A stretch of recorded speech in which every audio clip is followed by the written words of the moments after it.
Չէ, իսկապես, Ղարաբաղյան պսևդոէլիտայի ցանկացած ներկայացուցիչ,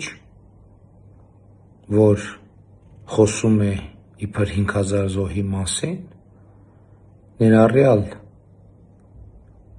դիմակավոր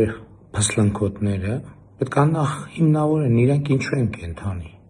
կենդանի, ինչու հազարավոր հայաստանցի երիտասարդներ զոհվել են իրենց համար և իրենք ինչու են կենդանի, որ հիմա եկել են Հայաստանում, ուզում են նորից հրահրել ներքին բախումներ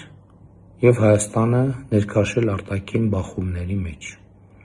Ես ձևակերպում եմ ընթացիկ քաղաքական պրոցեսի օրակարգը։ Ղարաբաղի պսևդոէլիտան,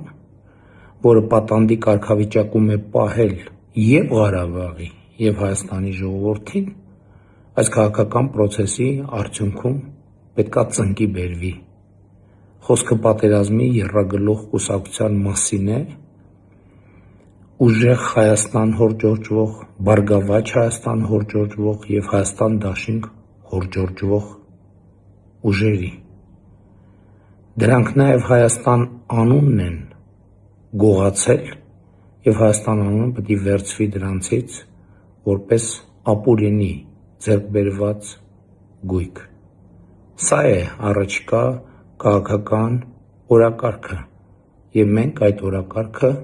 պետք է իրականացնենք առանց Հայաստանին համակած ուրախությունը կորցնելու։ Լավ եղեք, սիրում եմ բոլորիդ։